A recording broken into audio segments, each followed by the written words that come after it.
A continuación paso a formular algunas de las preguntas que no han llegado del público. No sé si hay más, todavía es tiempo.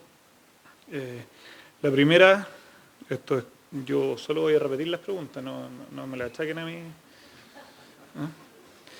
Es para Mauricio. Dicen: Suralis se autodenunció ante la Superintendencia del Medio Ambiente por producir 80.000 toneladas de salmones más de lo que tenía autorizado. En ese contexto, la Superintendencia del Medio Ambiente informa que ya se han iniciado todos los procedimientos sancionatorios con la formulación de cargos. ¿Qué acciones contempla la nueva ley en el caso de las autodenuncias?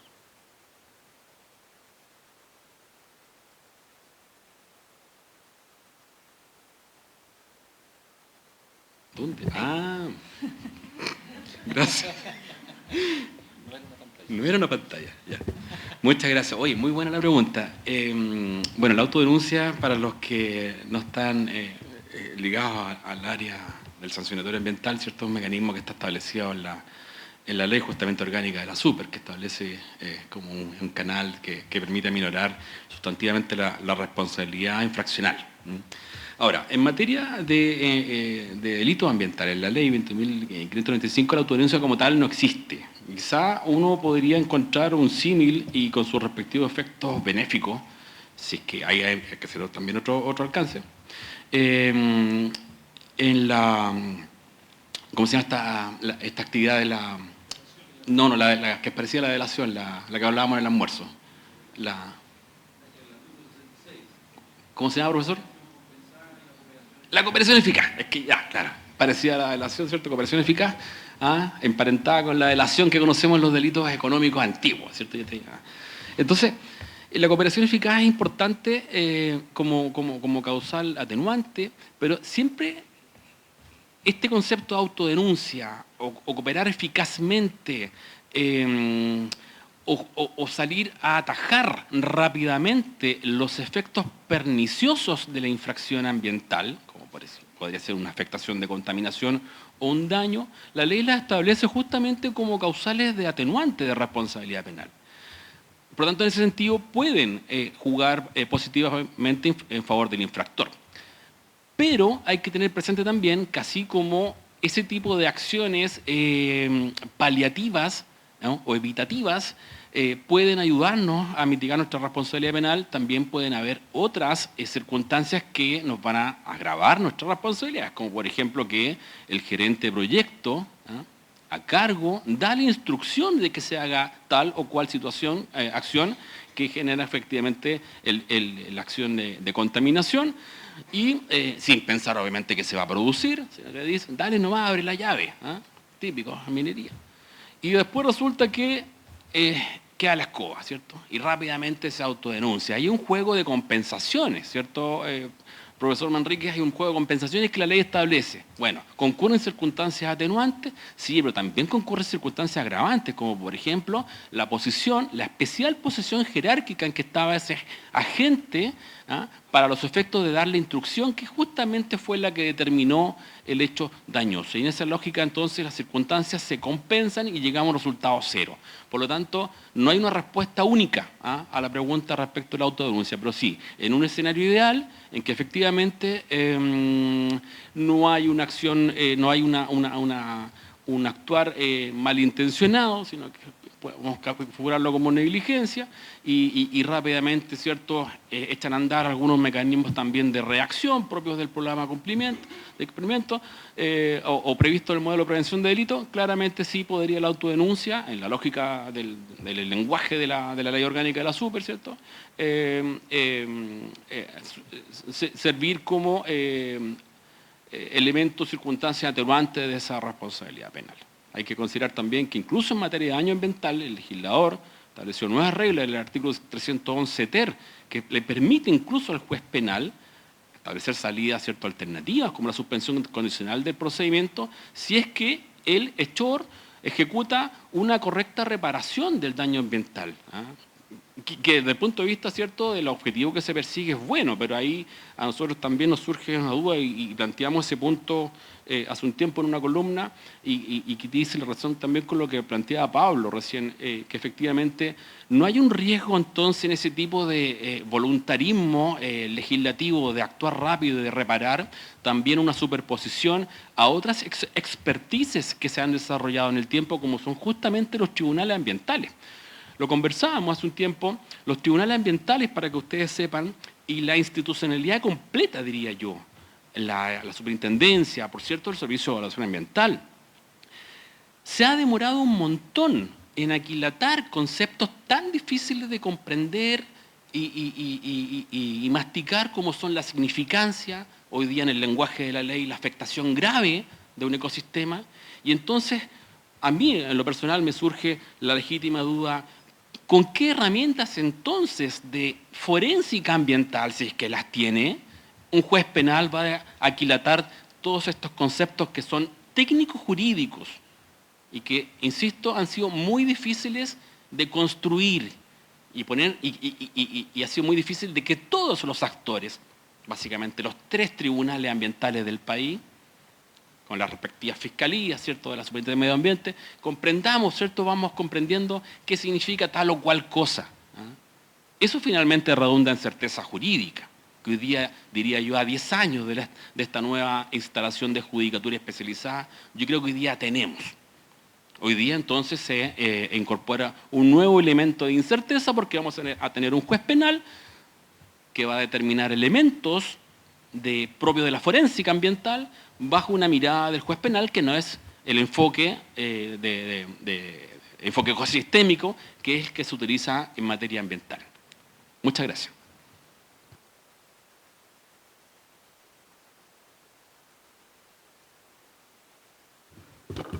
Muchas gracias, Mauricio. Tenemos una para Pablo. Dice, si la nueva ley de delitos económicos, al igual que otras recientes regulaciones, tienen la capacidad de entorpecer el sistema de evaluación de impacto ambiental, ¿acaso el problema no es una necesidad urgente de modernizar el CIA, fortaleciendo la posición institucional del CEA y su control sobre el sistema? ¿No sería preferible mantener estas recientes regulaciones, pero con una institucionalidad más robusta para que no sea sobrepasada por las reformas? Sin duda, sin duda. Yo comparto la premisa de quien me hace la pregunta. Yo soy de los que creo que el sistema de evaluación de impacto ambiental debe modificarse, para bien. Y yo espero que la reforma que ha anunciado el actual gobierno incluso sea compatible con esto que estamos conversando.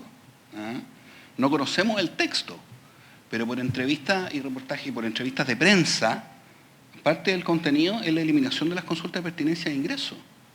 ¿Cómo un titular, un regulado, va a poder tener un antecedente que diga que no fraccionó su proyecto a la hora de ingresar al sistema? ¿O no eludió el ingreso al sistema si no existe ese instrumento? Por lo tanto, lo que yo espero nuevamente es que ese proyecto de ley anunciado que no conocemos sea compatible y sea concordante con esto. Yo solamente quiero agregar, y quiero quizás subrayar, vinculado a lo que dice Mauricio, mi preocupación mayor es la tipificación de delitos en cuestiones que son cotidianas en el servicio. Obviamente no tengo inconveniente y me parece bien tipificar delitos cuando existe un daño ambiental y ojalá haber fortalecido los tribunales ambientales, el Consejo de Defensa del Estado en materia de daño ambiental. Pero acá cabe la posibilidad cierta de configurar delitos en cuestiones que son del día a día del servicio de evaluación ambiental. Por lo tanto, yo solamente espero que ese proyecto de ley anunciado sea compatible incluso con este para que sea coherente, al menos en el camino que los legisladores han elegido para nosotros en esta materia. Muchas gracias, Pablo. Después tengo una para cada uno de los panelistas. Aquí hicimos una selección. Para Carolina, usted tiene mucha experiencia en distintos directorios y ha tenido una actividad empresarial relevante. ¿Cuál es el principal temor que le manifiestan en el fondo sus colegas o los grupos empresariales con la implementación de esta ley?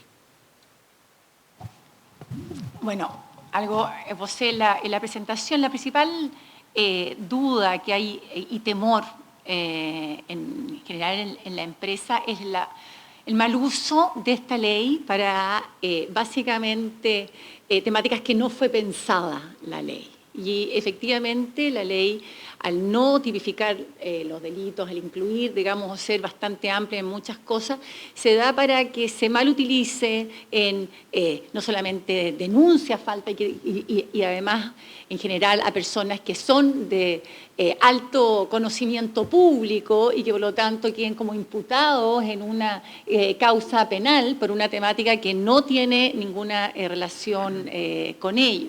También hay dudas muchas veces del ámbito de aplicación de la ley, especialmente cuando estamos hablando de empresas que están relacionadas y que son de giros distintos, y que una empresa en un grupo, por ejemplo, una situación que tiene relación con una empresa, termine básicamente demandado un ejecutivo o directorio de una empresa madre que no tiene ninguna relación directa en relación al hecho, pero que dado su mayor connotación social, conocimiento, etcétera, parece mucho más atractivo demandarlo y por lo tanto que la empresa esté interesada en llegar a un acuerdo con tal de no estar en un, digamos, de alguna manera relacionado con una causa penal que genera, ¿verdad?, una gran connotación pública. Entonces, ese tipo de cosas existe temor bastante importante. Yo por eso decía que aquí esta ley tiene, sin duda, temáticas de mucho valor, algunas de las que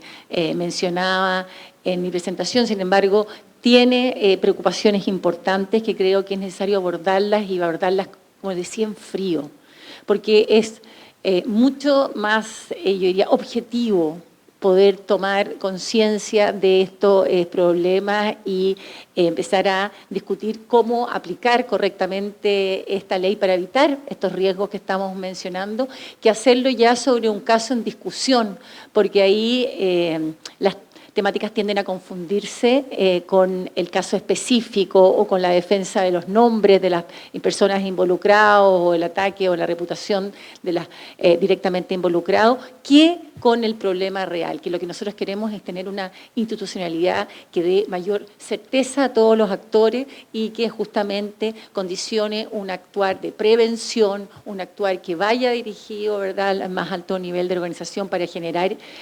sostenibilidad en la creación de valor en las empresas de nuestro país. Yo creo que eso es un tema que es muy importante de abordar. Muchas gracias. Y finalmente a Gonzalo.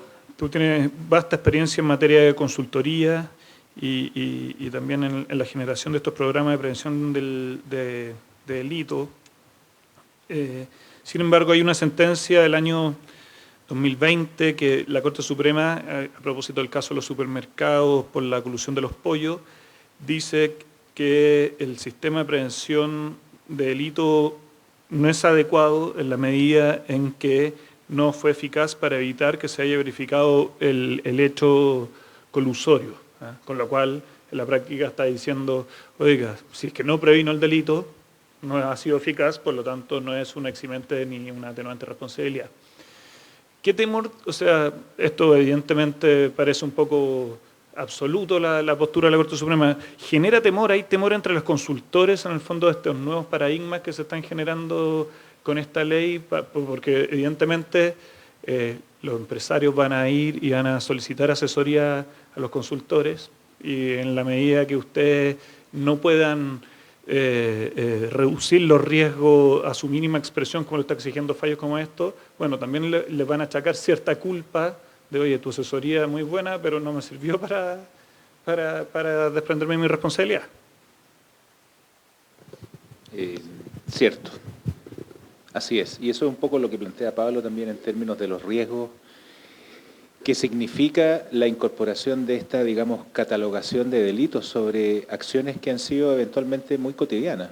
O sea, el caso de la colusión es un caso también que está muy en la línea del gobierno corporativo, pero que tiene una afectación a los clientes en el ámbito social y que, bueno, seguramente tuvo un efecto en su valor y en la reputación, etcétera. Yo creo que es evidente que un modelo de prevención per se no me garantiza realmente. Por eso se habla de que tiene que ser un modelo eficaz. Yo planteo que tiene que ser, además de eficaz, eficiente, lo cual le pone otro grado de complejidad. Me parece que aquí todavía hay mucho por avanzar. De lo que mencionaba Pablo, yo también agregaría el tema del cumplimiento de las resoluciones de calificación ambiental, que también es un delito que está tipificado y desafortunadamente hoy día vemos cómo se incumplen de manera bastante normalizada, ¿ya? Entonces, esto representa evidentemente un riesgo y un desafío a la vez para las empresas evidentemente, pero también para todos los que vamos a apoyar a las empresas a lograr ese cometido de instalar sistemas de prevención que sean eficaces y eficientes. Y eso, bueno, naturalmente, desde mi posición como consultor, representa un desafío importante, a los abogados también. De hecho, estuvimos conversando hace un rato las implicancias que podría tener dar ciertas sugerencias, asesorías que eventualmente no resuelvan el problema. Y ¿qué es lo que pasa en esto? Y ahí yo difiero de Pablo. Yo creo que esto le va a hacer bien a Chile, porque finalmente va a poner el acento en una cuestión de la cual nos tenemos que hacer cargo. Y a mí me parece que a veces pasa mucho esto y se normalizan los incumplimientos de las RCA o que no se hagan las cosas como se deben hacer, porque en realidad el efecto se lo lleva a la empresa. Y nosotros sabemos que el cálculo que se hace es cuánto fue la multa, cuánto fue lo que gané, me sirve, vamos. Entonces, en los casos de colusiones sabemos que el beneficio económico generado por esas colusiones fue superior al costo que significó. Probablemente incluso si uno incorpora la variable reputacional, que tal vez ha sido lo más complejo. Las empresas siguen vendiendo, por ahí, con el caso, me acuerdo, de los papeles, hubo como una campaña de los usuarios de no comprar, que probablemente tuvo un impacto así, muy marginal. Entonces, aquí tienen que haber nuevos instrumentos que vayan asegurando que estas cuestiones no ocurran. ¿Representa un desafío? Ni hablar. Cuando se instaló la Ley de Bases del Medio Ambiente también fue un mega desafío. Nadie sabía muy bien qué iba a pasar. Hasta el día de hoy seguimos llamando al CIA el lomo de toro. Y todavía sigue siendo el gran instrumento ambiental en Chile sobre el cual se le siguen haciendo reformas. Yo ahí, de todas maneras, planteo, me parece que lo que hay que fortalecer son todos los otros instrumentos sobre los cuales debería sostenerse el CIA. El CIA debería ser un caso particular de grandes proyectos con impactos que son difíciles de evaluar. Uno debería tener una generalidad de casos que ya tienen una normativa general que permitan que el CIA se concentre solamente en casos difíciles. Eso yo trabajé también, me tocó trabajar en la CONAMA precisamente, y era la discusión respecto de precisamente la fiscalización, los temas de evaluación de las medidas que se instalan. El CIA sale como si fuese ese el objetivo y en realidad ese es un instrumento preventivo que yo debería después saber ejecutar. Y lo que pasa hoy día es que lo que se hace en el CIA muchas veces no se considera después en la ejecución, que fue el problema precisamente de Pascualama. Entonces, ¿qué es lo que pasa con esto? Piénsalo 2 veces, piénsalo 3 veces realmente, si es que voy a dejar la RCA debajo del escritorio con el trofeo y nos vamos a poner a trabajar, o en realidad voy a revisar lo que me está exigiendo eso. Entonces, eso pasa en casos como el de las colusiones, que eso también impulsó estas nuevas leyes, porque efectivamente las penas eran muy bajas. Y eso es lo que quiere es precisamente generar el incentivo de que se instalen sistemas que realmente eviten la comisión de delito. Eso nosotros sabemos que es imposible, técnicamente hablando, o sea, no se puede llevar el riesgo a cero, eso no es viable. Pero lo que sí nosotros tenemos que asegurar es que hicimos todo lo posible para que eso no ocurriera, ¿ya? Y yo creo que eso es algo que tiene que ser efectivamente mejorado continuamente. Y eso está instalado en todos los sistemas de gestión de todos los ámbitos, digamos, las ISO, qué sé yo, la mejora continua. Entonces hoy día nos estamos enfrentando a cuestiones que realmente todavía son muy inciertas. ¿Cuál va a ser el criterio sobre el cual se van a aplicar estas penas? Porque realmente si uno aplica a todos los incumplimientos de RCA, chuta, ahí sí que nos van a faltar cárceles, ¿no? Entonces, claramente tiene que haber un sentido práctico de que nadie está obligado a lo imposible, de que este es un tema que se tiene que ir fortaleciendo en el tiempo, etcétera. Pero me parece que eso es un desafío para todos los actores de esta industria, que incluye, como te digo, a las empresas, evidentemente, los directorios, los gerentes y también a los funcionarios públicos y privados, digamos, los que son responsables de realizar o no realizar ciertas acciones. Naturalmente entramos ahí los consultores y también ustedes los abogados que van a tener que estudiar bastante también. Gracias. Bueno, muchísimas gracias. Con esto ponemos término al panel, agradecemos a nuestros expositores, muy interesante, y seguimos con el seminario.